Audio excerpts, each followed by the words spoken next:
शिक्षामा प्रत्यक्ष लगानी गर्ने कार्य त्यति बेला सुरु भएको थियो भने साक्षरता कक्षाहरू पनि त्यति बेला सुरु भएको थियो र त्यो क्रम अगाडि बढ्दै बढ्दै अब विद्यालयहरू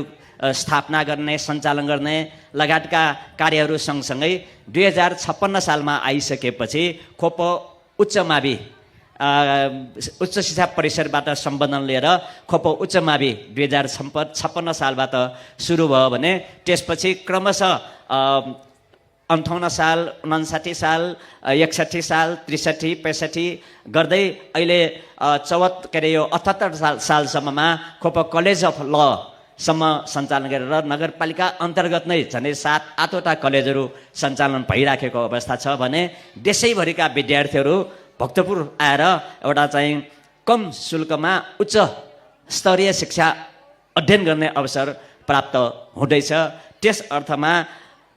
हाम्रा अग्रजहरूले शिक्षामा लगानी गरेर 1 वर्ष होइन